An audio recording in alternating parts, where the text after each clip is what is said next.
The warning, the massive circular chamber of Galactic Trade Station.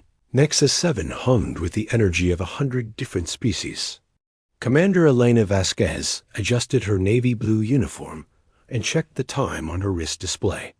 In 15 minutes, she would address the Galactic Assembly about something that could change everything between humans and the rest of the galaxy. Elena had been chosen for this mission because of her reputation for calm diplomacy. At 42, she had successfully negotiated 12 trade agreements and prevented 4 potential conflicts. Her dark hair was pulled back in a professional bun, and her brown eyes held the steady confidence that had made her one of Earth's most trusted ambassadors. But today felt different. Today, she carried a message that she hoped would never need to be tested. The assembly hall stretched out before her like an alien cathedral. Representatives from 63 different species occupied floating platforms arranged in concentric circles. Some delegates looked almost human, while others defied description. The Kalonian Empire's ambassador, Thrix, resembled a massive praying mantis with 4 arms and compound eyes that reflected the chamber's artificial lights. His species had been traveling among the stars for over 3,000 years and considered themselves among the galaxy's elite civilizations. High Counselor Zephon of the Vorthan Collective appeared as a shimmering column of blue-white energy contained within a transparent cylinder. The Vorthans were ancient beyond measure, beings of pure consciousness who had transcended physical form millions of years ago. They viewed younger species with the same interest that humans might show toward insects. Captain Marcus Stone stood at Elena's side, his black uniform bearing the silver insignia of the Human Defense Force. At 38, Marcus had seen combat in the Frontier Wars and bore a scar across his left cheek from a plasma blast that had nearly killed him. His presence here was deliberate. The assembly needed to understand that Earth's military was taking this seriously. Elena stepped forward to the central speaking platform. The chamber's translation systems hummed to life, preparing to convert her words into the dozens of languages and communication methods used by the assembled delegates. The background chatter of alien conversations gradually faded as attention focused on the human representatives. Honored delegates of the Galactic Assembly, Elena began, her voice carrying clearly through the vast space. I come before you today not to discuss trade routes or territorial boundaries, but to share something fundamental about human nature, something that affects every interaction we will have with your species in the years to come. Ambassador Thrix's compound eyes rotated toward her with what she had learned was the Colonian equivalent of mild amusement. His mandibles clicked together in a sound that roughly translated to polite skepticism. The insectoid diplomat had dealt with dozens of emerging species over his career, and they all seemed to think their particular biological quirks were somehow important to galactic civilization. We appreciate humanity's eagerness to participate in interstellar discourse, Thrix said, his words translated into Elena's earpiece with the characteristic buzzing undertone of Kalonian speech.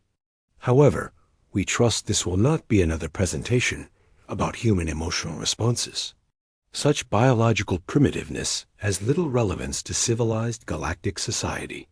Elena felt Marcus tense beside her, but she maintained her diplomatic composure. This reaction was exactly what they had expected. The older spacefaring races viewed human emotions as evidence of evolutionary immaturity. They prided themselves on logic, efficiency, and rational decision-making unburdened by what they saw as chemical impulses. What I'm about to tell you is not about emotions, Elena continued. It's about survival. Specifically, it's about what happens when human children are threatened. High Counselor Zephon's energy form flickered with patterns that indicated curiosity mixed with condescension. Commander Vasquez, the Vorthan Collective has observed many species' reproductive protective behaviors. While fascinating from an anthropological perspective, such instincts are considered private biological matters. We fail to see their relevance to interstellar relations. Elena touched the control pad at her wrist, and a holographic display materialized. Above the assembly, it showed a three-dimensional map of human space, with Earth at the center, surrounded by colonies, mining stations, and patrol routes. Red lines indicated military response networks, while blue zones marked civilian populations. In human space, there are currently 14 million children under the age of 16, Elena said. They live on Earth, on colony worlds, aboard research stations, and on long-range exploration vessels with their families. These children represent humanity's future, and protecting them is not just an instinct for us. It's the foundation of our entire civilization. The Colonian ambassador's mandibles clicked more rapidly now, a sign of growing irritation. Commander, every species protects its offspring. This is basic evolutionary biology.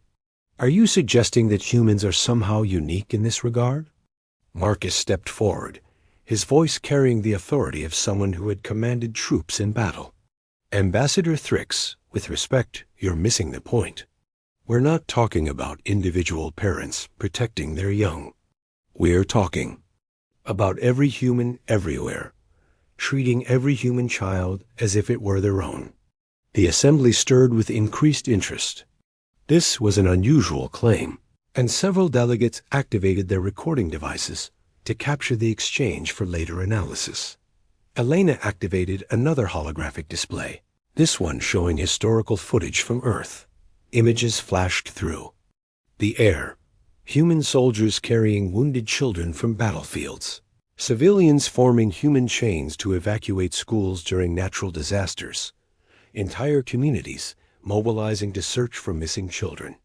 Throughout human history, threats to children have triggered responses that transcend normal social boundaries, Elena explained. Political enemies become allies. Peaceful civilians become warriors. Nations that have been at war for generations will unite instantly if children are endangered. High Counselor Zephon's energy patterns shifted to what the translation systems interpreted as scholarly interest. Fascinating. You're describing a species-wide protective network. This suggests a level of social cohesion that our xenobiologists have not previously documented. It goes deeper than that, Marcus said. Human military doctrine has specific protocols for child endangerment scenarios. When human children are threatened by external forces, our entire fleet mobilization procedures change. Response times that normally take days or weeks can be compressed to hours. Ambassador Thrix's compound eyes focused more intently on the human representatives. His species valued military efficiency above most other considerations, and the implications of what Marcus was describing began to register. Captain Stone, are you claiming that human military response capabilities increase when offspring are involved? I'm not claiming it, Marcus replied. I'm telling you as a fact that has been verified through 3 centuries of human conflict. When our children are in danger, we stop following normal rules of engagement. Elena brought up a new display showing human fleet positions throughout known space. The delegates could see the extensive network of patrol ships, supply bases, and rapid response vessels that humanity had established in just 50 years of interstellar expansion. Every human ship, from the smallest scout vessel to our largest, battle cruisers, operates under the Child Protection Protocol, Elena said. If any human child is harmed by alien action, regardless of the circumstances, our entire fleet network becomes a weapon pointed at whoever is responsible. The chamber fell silent as the implications sank in. Several delegates began quiet consultations with their advisors, while others activated communication links to report back to their home governments. The representative from the Nexarian Trade Federation, a slug-like being with purple skin and 6 eyes, spoke up with obvious concern. Commander Vasquez, this sounds remarkably like a threat. Are you suggesting that humanity would commit acts of aggression based solely on emotional responses? Elena's expression remained calm, but her voice carried a steel undertone that Marcus recognized from their military briefings. High Minister Globin, I am not making threats. I am providing information that your species needs to understand before we expand our trading relationships. Human children will be present on our merchant vessels, our exploration ships, and our diplomatic missions. Those children will be protected by every human in the galaxy, using whatever force is necessary. Ambassador Thrix rose from his platform, his forearms gesturing in agitation. This is unprecedented. Are you seriously suggesting that humanity would risk interstellar war over individual casualties? Such irrationality could destabilize the entire galactic economy. Marcus smiled, but it was not a friendly expression. Ambassador, you're thinking about this wrong. We wouldn't risk war. We would end it, quickly. The human delegation had prepared for exactly this moment of skepticism. Elena activated a final holographic display, this one showing classified footage that had been approved for release by Earth's High Command. The images showed human military exercises, ships materializing from hyperspace in perfect formation, planetary defense systems activating in synchronized waves, and weapons testing that demonstrated capabilities the galactic community had never suspected. For the past 30 years, humanity has been developing what we call our deep defense network, Elena explained. Every human settlement, every trade route, every diplomatic mission is connected to a response system that can deploy overwhelming force anywhere in human space within 72 hours. High Counselor Zephon's energy form pulsed with what the translation systems indicated was surprise mixed with concern. Commander Vasquez, these capabilities were not disclosed during humanity's application for galactic membership.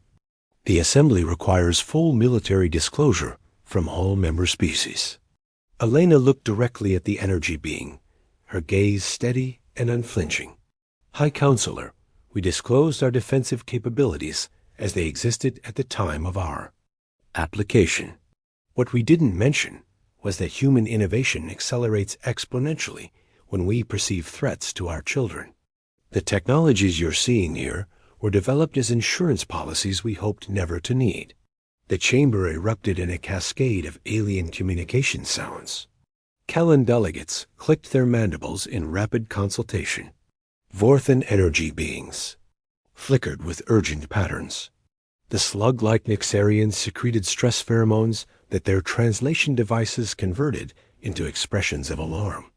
Ambassador Thrix demanded attention with a loud harmonic screech that cut through the chaos. Commander Vasquez, Captain Stone, what exactly are you asking of this assembly? Elena stepped closer to the central platform, ensuring that every delegate could see her clearly. Her next words would either prevent a tragedy or fail to stop one, but they had to be said. We are asking for nothing, she said. We are informing you of something. Human children are off limits, completely, forever.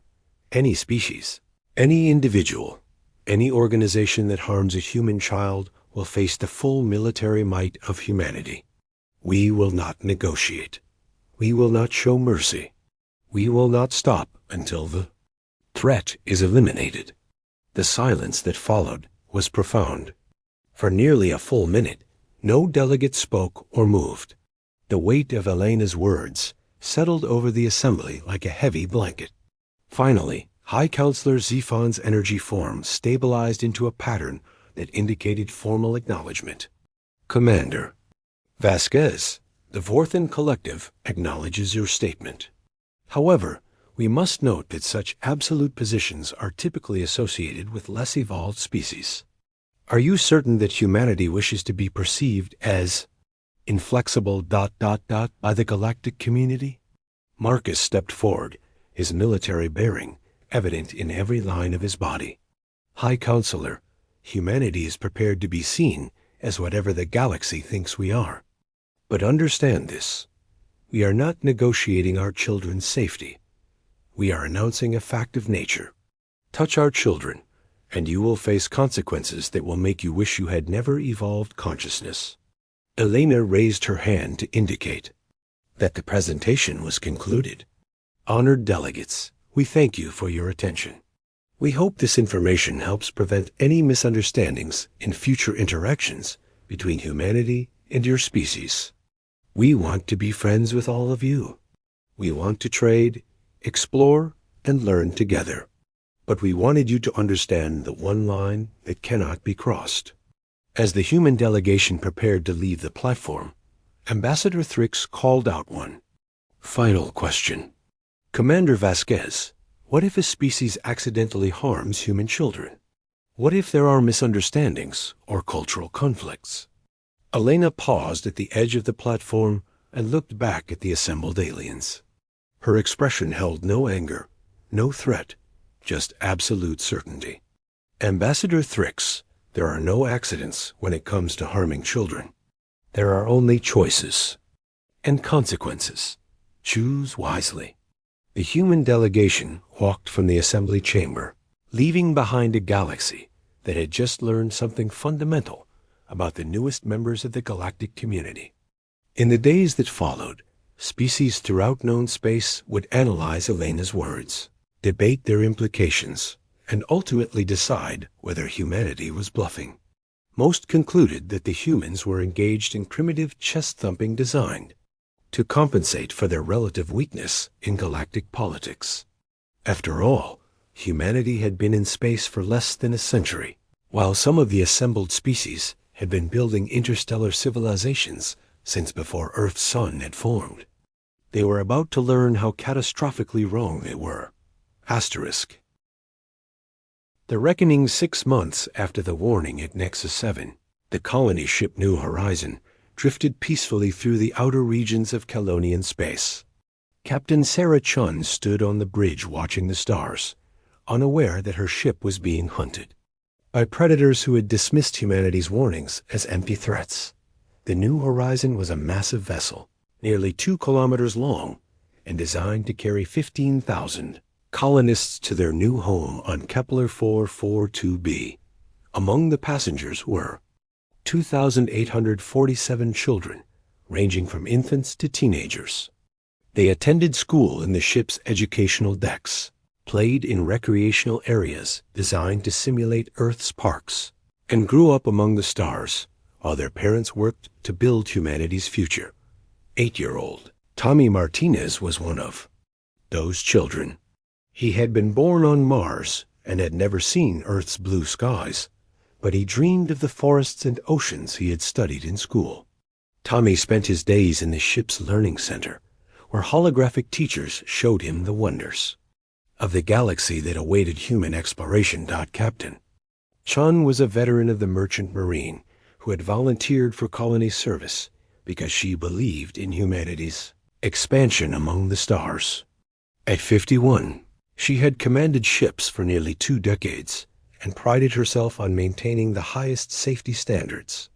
Her gray hair was streaked with premature white from the stress of deep space command, but her green eyes still held the sharp intelligence that had earned her captaincy at an unusually young age. Dr. James Wright served as the New Horizons chief medical officer. He was a tall, thin man with gentle hands and a dedication to protecting the health of the colonists that bordered on obsession. He had joined the mission specifically because of the children aboard, knowing that their medical needs during the long journey would require specialized attention. The attack came without warning during the ship's night cycle, when most of the colonists were asleep. Captain Chun was reviewing navigation charts when her sensors officer suddenly straightened at his station. "Captain, we have multiple contacts approaching from our port side," Lieutenant Rodriguez reported, his voice tight with concern. "Configuration suggests Colonian military vessels." Sarah frowned and moved to stand behind Rodriguez's station. The Colonians were technically at peace with humanity, but their government had little control over the pirate fleets that operated in their outer territories. "How many ships?" "8 confirmed, Captain. They're running silent, but our deep sensors are picking up their engine signatures." Rodriguez's fingers moved rapidly over his controls. "They're moving to intercept us." Sarah felt ice form in her stomach. The New Horizon was a civilian vessel with minimal armament, designed for carrying cargo and passengers rather than fighting wars. Against 8 Kelonian military ships, they would have no chance in a direct confrontation.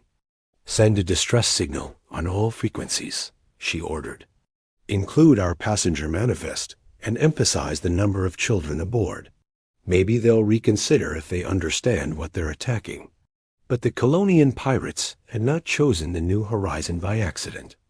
They had been monitoring human shipping routes for months, waiting for exactly this opportunity.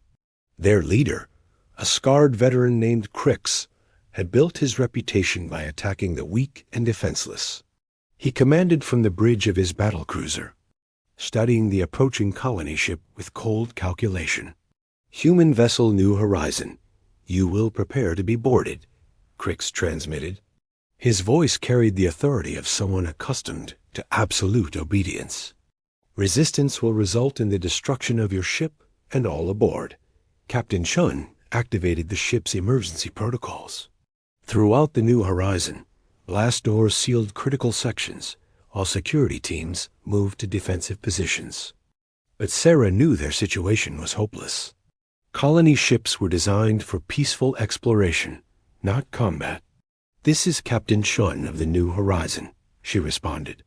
"We are a civilian vessel carrying colonists to Kepler 442b. We have nearly 3,000 children aboard. Under galactic law, we request safe passage." Crix's mandibles clicked with amusement. Galactic law meant nothing in the outer territories, where might made right and profit trumped all other considerations. "Captain Shun, your ship contains valuable cargo that my employers desire.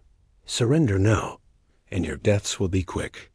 The boarding operation began within minutes.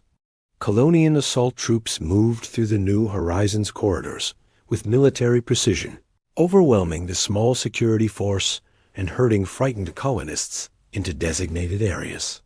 Captain Shun was brought to the ship's main cargo bay, where Crix waited with a selection of his most trusted lieutenants. The Kelonian pirate leader was larger than most of his species, with battle scars covering his exoskeleton and cybernetic, replacements for body parts lost in previous conflicts. His forearms moved with predatory grace as he examined the human captain.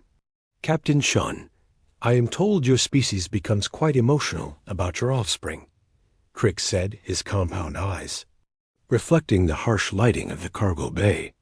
"This is fortunate for my business partners. They have expressed particular interest in young human brain tissue." Sarah felt horror wash over her as she understood what Crix was saying. "You're talking about children, living children, not living for long," Crix replied with casual cruelty. "My employers operate research facilities where they study the neural patterns of various species. Human children, with their developing brains, provide unique opportunities for experimentation." Dr. Wright was dragged into the cargo bay at that moment, his medical uniform torn and his face bearing the marks of Kelonian claws. He looked around desperately until his eyes found Sarah's. "Captain, they've taken 43 children from the educational decks. They're loading them onto their ships."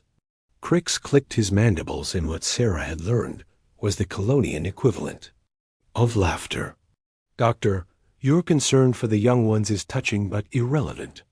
They will serve a higher purpose in advancing scientific knowledge." What happened next would be remembered throughout human space as the moment everything changed. Tommy Martinez, the 8-year-old boy from Mars who dreamed of Earth's forests, was selected for immediate experimentation aboard Crix's flagship. The Kelonian scientists wanted to begin their work while the human ships were still in hyperspace.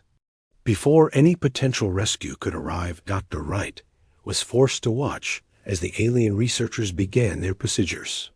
Tommy's terrified cries echoed through the laboratory as the Kelonians prepared to dissect his living brain. The boy called for his parents, For his teachers, for anyone who might save him from the nightmare, he couldn't understand.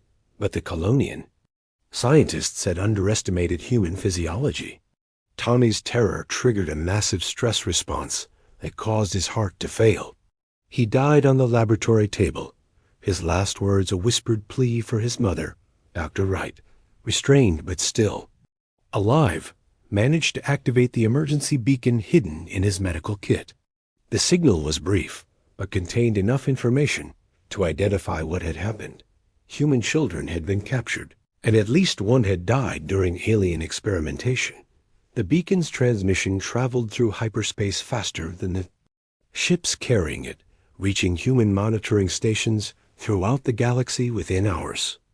At Earth's Strategic Command Center, Admiral Rebecca Harrison received the alert at 0347 local time. Admiral Harrison was a legend in the Human Defense Force, a woman who had earned her rank through 40 years of dedicated service and strategic brilliance. She had been present during the debates about the Child Protection Protocol and had argued for even stronger measures. When she read the beacon's message, she felt something cold and dangerous settle in her chest. Activate deep defense. Protocol 7, she ordered her staff. All human military assets are now under unified command. Begin immediate mobilization of the Phantom Fleet. Throughout human space, warships that had been scattered across dozens of star systems began converging on predetermined coordinates. The Phantom Fleet was humanity's most closely guarded secret, a force of advanced warships equipped with technologies that no alien species had ever seen or suspected. Captain Alexandra Reeves commanded the lead ship of the Phantom Fleet, the HM's Retribution. She was a young officer who had volunteered for the most dangerous assignments in human space, earning a reputation for tactical brilliance and absolute determination. When she received Admiral Harrison's orders, she felt the weight of humanity's rage settling on her shoulders. All ships, this is Retribution Actual, she transmitted to the fleet. We have confirmation of child casualties at the hands of alien forces. Rules of engagement are now unlimited. No Kelonian military asset is to survive this operation. The Phantom Fleet arrived at the Kelonian home system 18 hours after Tommy Martinez died. The aliens had expected no response, certainly not one of this magnitude. Their defense fleet consisted of 300 ships arranged in protective formations around their primary world. Asterisk. It was not enough. The Phantom Fleet struck with weapons that seemed to defy known physics. Kelonian ships simply ceased to exist, their matter converted to energy in brilliant flashes that lit up the darkness of space. The alien defense platforms that had protected their world for centuries were swept away like toys before a hurricane. Crix was aboard his flagship when the human fleet materialized around him. His compound eyes widened with disbelief as he watched ship after ship appear from nowhere, their weapons already locked onto Kelonian targets. How many ships do they have? He asked his sensor operator. Over 400 confirmed, Commander.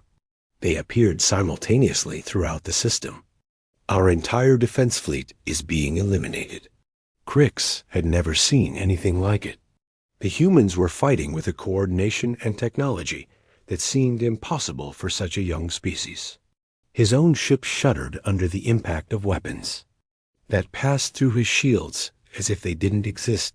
Captain Reeves opened a communication channel that reached every Kelonian vessel in the system. Her voice was calm, professional, and absolutely terrifying in its certainty.